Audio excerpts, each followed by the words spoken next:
Hello BookTube, it's Eleanor here, and today I'm doing a haul of the books that I got at YALC, which is the Young Adult Literature Convention, which took place last weekend, which was at Kensington London Olympia, and it was part of London Film and Comic Con, so all very exciting. I decided at very last minute that I was going to go because I was chatting to one of my BookTube friends, Dawn Kurtagich. Her channel is Writaholic DK, it's brilliant, go check it out.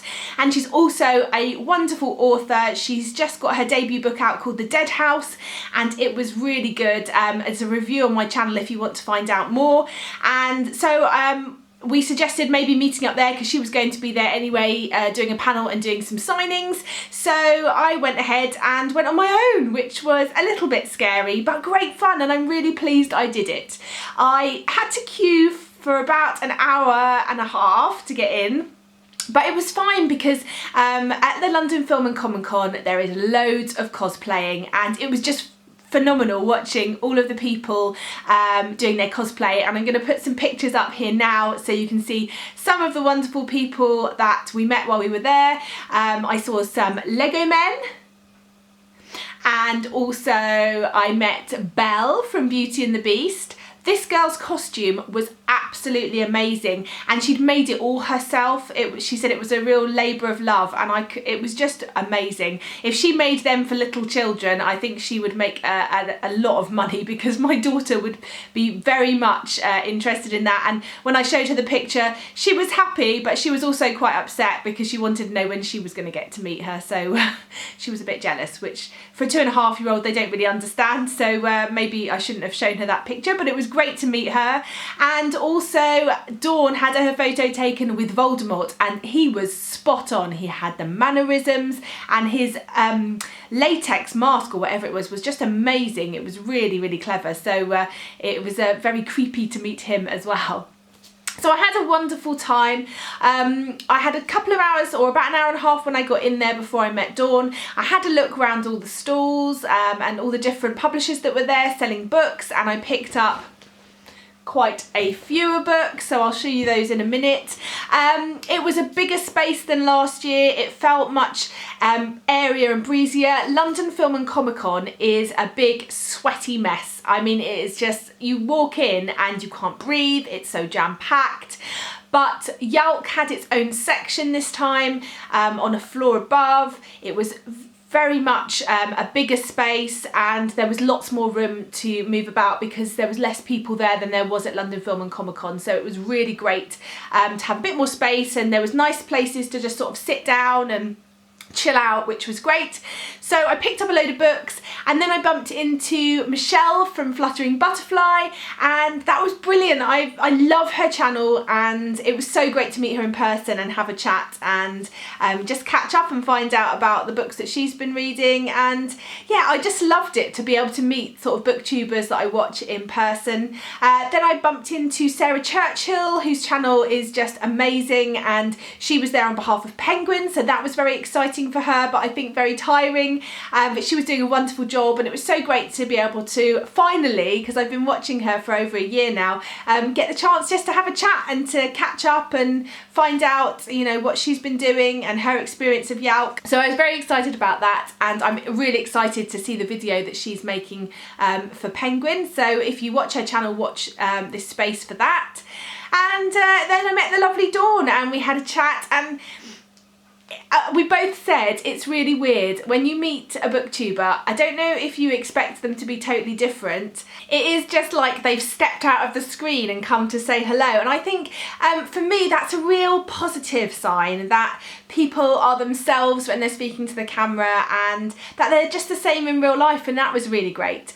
And then I had a little bit of a fangirl moment, and I got the chance to say hello to Carrie Hope Fletcher. Her channel, It's Way Past My Bedtime, you've probably all seen. She's a phenomenal YouTuber, booktuber, author now with her book All I Know Now, and she's in Les Mis. I mean, she's just an all-round wonderful person, and she's just got so much going on. She's so busy and so talented, and I was completely in awe of her. And she was just like she is on her YouTube channel. She was lovely. She was so sweet. She took the time, even though she was just about to go and do her panel, she took 5 minutes to chat to me. She just chatted, and she was such a lovely woman. She's such a lovely young woman, and I'm really in awe of her talent and really her drive and ambition, because, you know, she puts a lot of effort into what she does, and she just, yeah, bit of a fangirl moment for me, and it was brilliant for people that are interested in getting their writing published. Now, I have no desire to be an author. I just don't think I've got a book in me. I'm not a writer, I'm a reader.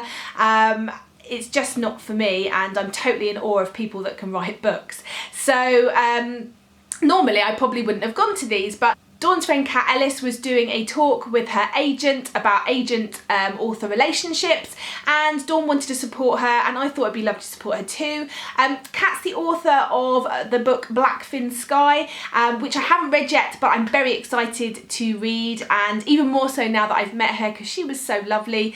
And their talk was about sort of the process from an author contacting an agent and vice versa, and the whole process of working with an agent. And I have to say, it was extremely eye-opening, extremely interesting for me as an outsider. I'm really pleased. It was one of those things that you weren't expecting to do, but you did and you loved, and I loved it so much. So I'm really pleased I went along to that. And yeah, I just had a really lovely day. Lovely people, lovely atmosphere, and lovely books. So let's get on to the books that I bought.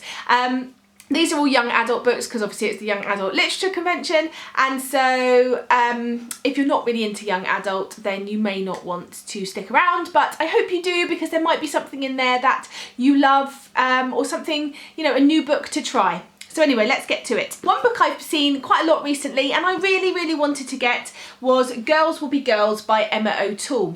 This book is non-fiction, and it's Emma O'Toole is really interested in sort of changing how women are perceived and how women act. So on the back it says, being a woman is largely about performance, how we dress and modify our bodies, what we say, the roles we play, and how we conform to expectations.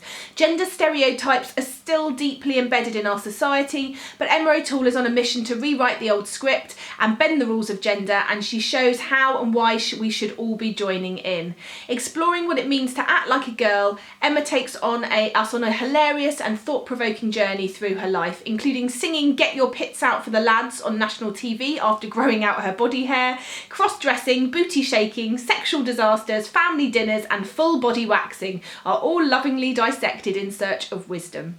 I just think this sounds brilliant, and I have seen someone blurb this to say that it was the perfect mix of Caitlin Moran, Jermaine Greer, and Lena Dunham. So that sounds just up my street, and I can't wait to get stuck into this one. Next, and for the rest of the books, they're just books that I picked up that I liked the look of. Some I'd heard of, some I hadn't. This one's called Lost on Mars by Paul, and I think it's Magers. I'm not 100% sure. It says on the back that he is a Doctor Who author, so if you're into Doctor Who, you may have heard of him, but I haven't. I'm not into Doctor Who.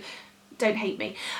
But yeah, Lost on Mars, from what I can gather from the back, is about a group of people that live on Mars, and they're third generation settlers on Mars. I don't think it's a very easy or good life, and they decide to try and find out if there's anything else out there, and they go looking, and what they find sort of changes their lives. And it says they find the beautiful and dangerous city inside. So that sounds really exciting, and yeah, I'm really into sci-fi and space travel and different alien planets at the moment, so this is right up my street. Next up, this is a book you may have seen. It's been on BookTube a little bit at the moment. It's called The Big Lie by Julie Mayhew. I've just borrowed her first book, Red Ink, from the library, so I'm excited to give that one a go. I really liked the idea of this. It's set in a world, a dystopian sort of world, I suppose. But it's set in a world where it's as if Hitler won the war, the Nazis won, and it's set in a time where that happened, and it's about two girls who are friends, I believe, and I think one of them belongs to Hitler Youth. It just sounds really interesting, and Hockey had put these on the back, and this is a little circle, and it tells you a bit more about what the book is about. So this one is Regime, Protest, Feminism and Desire, so that sounds really good to me. Next is a book from a publisher that I didn't know much about, and I didn't know anything about this book, but she hand sold it to me, and you know what she said?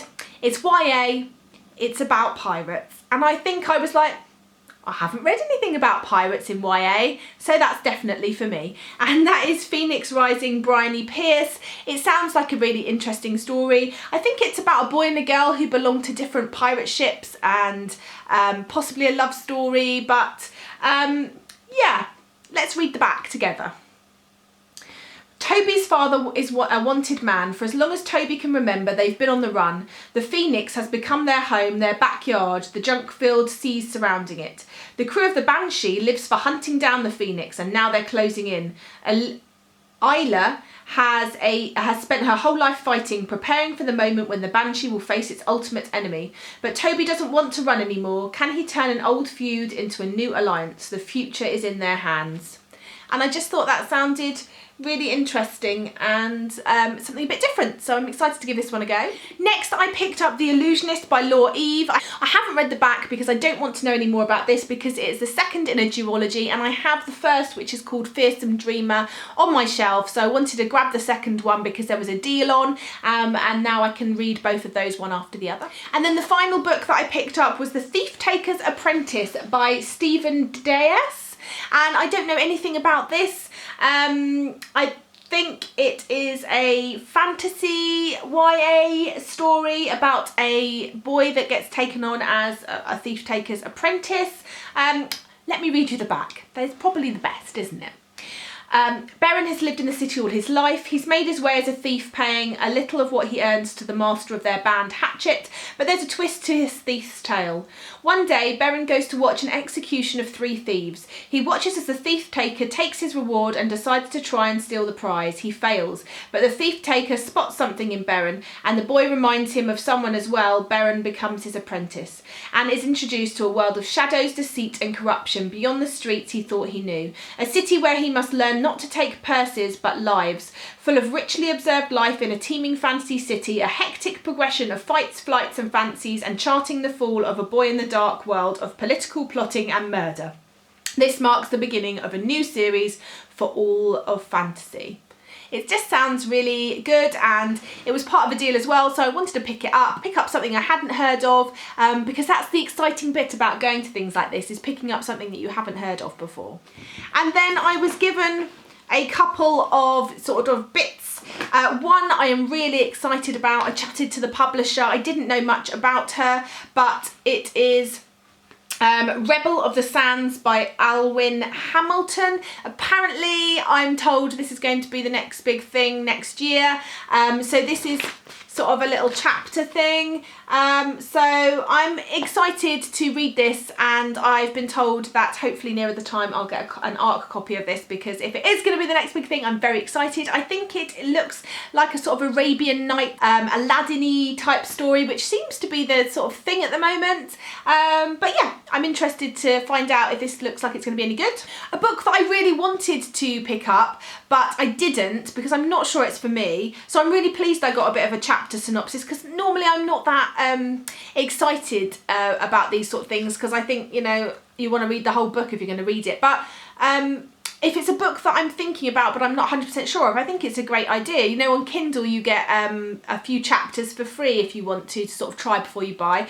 And so I think this is a good idea. And this is Troll Hunters, and it's written by Daniel Kraus and Guillermo del Toro, who I absolutely love. He's the director of Hellboy and Pan's Labyrinth, both films which I have and love. So yeah, I wanted to read this, and then if I enjoy it I can pick up the book. And then another book, I don't think I've read any of his books, but I think I've got one on my shelf, and that is All of the Above by James Dawson. This sounds really like, I think it's probably a contemporary by the looks of the front. So yeah, I'm excited to give this one a try as well and see if it's something that I like. So that's everything that I've bought. That's a little bit about my day at YALC, and yeah, I'm excited to hear. Have you read any of these books? What did you think of them? Were any of you at YALC and I didn't get a chance to say hello? There was loads of people there, and if you went, I hope you really enjoyed it. And if you didn't go and you live sort of near London, or you fancy trying it next year, I definitely recommend it. It's a really great place to sort of meet friends and meet authors and get books signed and see interesting talks. And if you're an aspiring author, there's some really great talks by various people in the publishing industry that can help you along your way. So yeah, that was YALC, and that's me signing off. So I will speak to you all soon. Bye for now, BookTube.